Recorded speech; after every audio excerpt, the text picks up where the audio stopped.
All right, guys, the goal of this video is to go through the anatomy and physiology of the adrenal gland as it relates to the endocrine system. This covers a lot of different ideas, but they're things that you probably saw in previous classes, and so hopefully it's a good chunk of review, and I'll focus on the things that are new. So, background anatomy.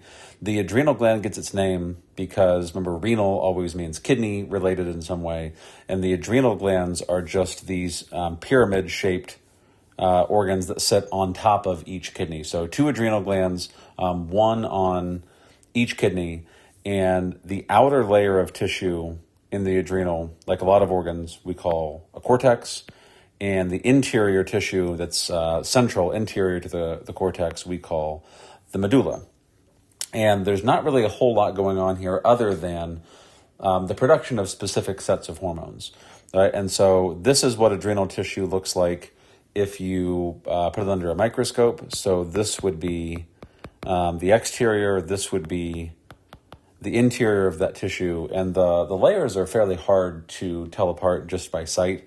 This exterior-most tissue we call zona glomerulosa. Zona, think of just Latin for zone or layer. And so glomerulosa, fasciculata, and reticularis are 3 different layers of the cortex, and then the adrenal medulla is its own separate layer altogether. So cortex and medulla, and then you subdivide the cortex into 3 separate strips of tissue. The only thing that really matters as far as function is which hormones they produce, right? So these hormones, mineralocorticoids, glucocorticoids, androgens, and these so-called stress hormones, think of those as major categories. Within mineralocorticoids, the one that's typically covered in a physiology class is aldosterone, which has a function that is similar to ADH or vasopressin, but is slightly different. Aldosterone acts on the kidney to increase retention of both sodium and water. Right? So if a person's blood volume is low, the adrenals will secrete aldosterone, the kidneys will pump sodium salts back into the blood, water will follow that salt by osmosis and try to get blood volume back up. It's a little different than ADH, which is just water retention, no sodium. So if you're dehydrated and your blood is too salty and you just need some water to dilute the salt out, go with ADH. If you need salt and water to get an across-the-board increase in total blood volume, then you're looking at aldosterone. Okay.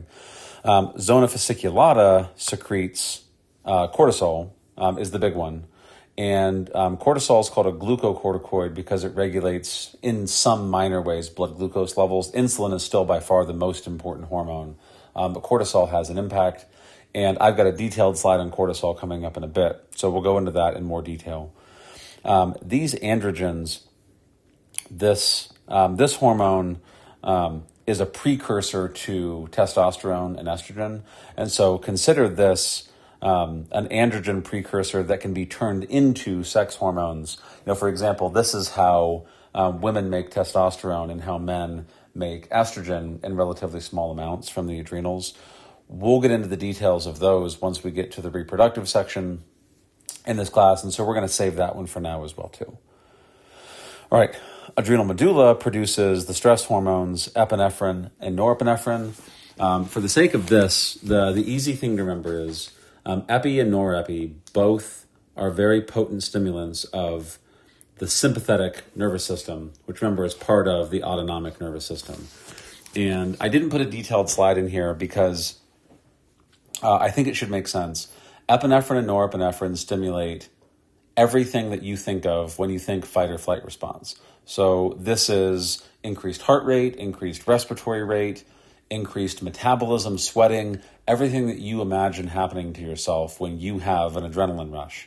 Remember, epinephrine and adrenaline, same thing.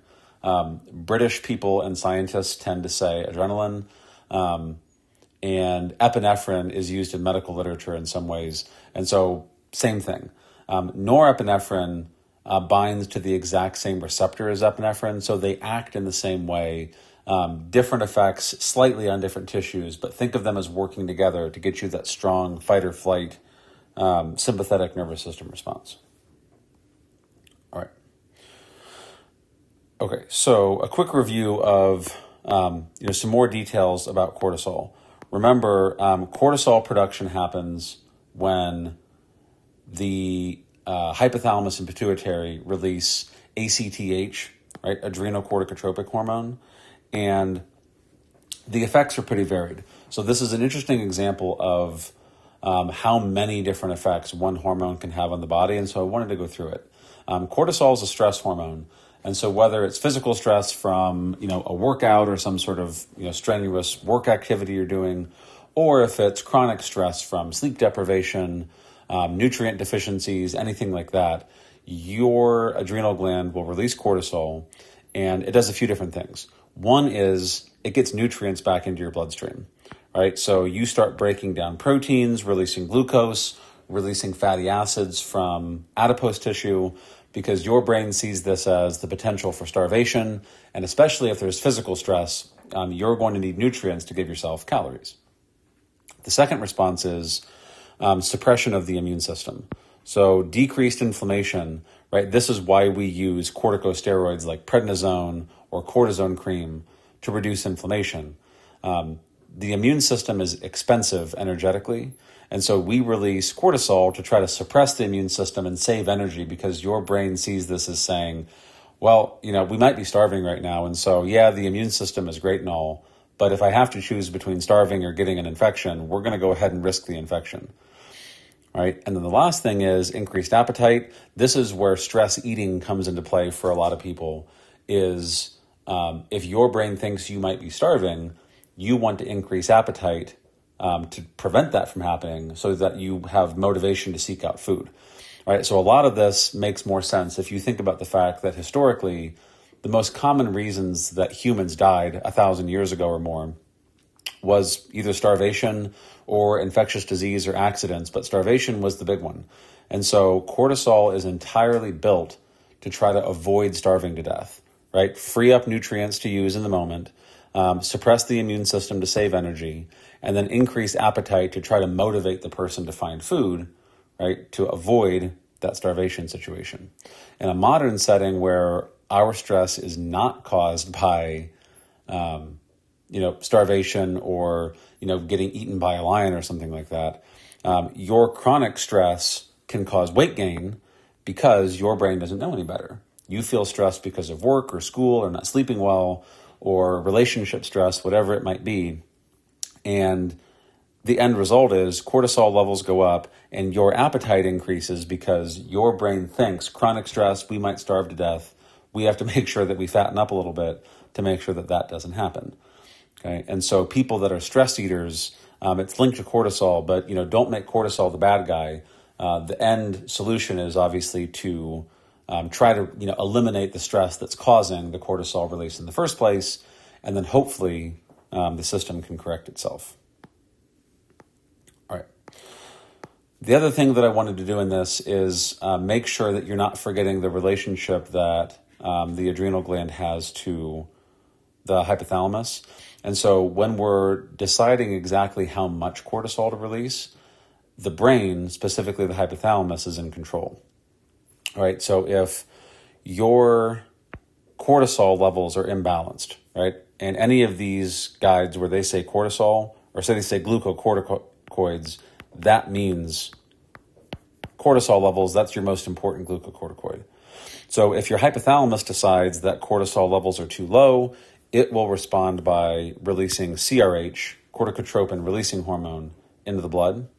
CRH then enters the bloodstream right from the pituitary and stimulates a correction, right, by activating the adrenal glands to release more cortisol, right? Once you release more cortisol, that should have the effect of triggering negative feedback, right? Cortisol inhibits its own release by blocking the production of CRH in the hypothalamus, right? And so negative feedback, because the more cortisol we produce, the more cortisol tells the hypothalamus and pituitary to back off and stop stimulating so much so that you don't get overproduction, right? And the last part of this to mention is, I know that we say homeostasis is maintaining stability, but remember, you always have some sort of set point, right? So if this is time and this is cortisol levels and things are going well, life is good, right? We have cortisol levels that are hovering around some kind of set point. If we induce some sort of stress and cortisol levels start going up, it's not because negative feedback was broken or violated in some way. It's just that your brain increased the set point to match the corresponding amount of stress, right? And so you can change levels, and it doesn't mean that negative feedback or homeostasis is broken.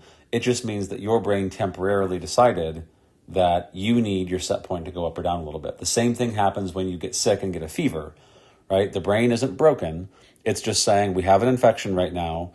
We'd be better off if we raised our temperature by a few degrees because it makes it harder for bacteria to thrive. And so we're going to adjust for a bit. Same thing's happening here. Up your cortisol levels in times of stress. And then as soon as the stress goes away, we can come back down to baseline again and go back to normal. All right. Okay, that's it for this video. Should be pretty straightforward. Follow the playlist and subscribe to the videos to make sure that you get them in order. And after this, we're going to move on to appetite regulation and the hormones that regulate it.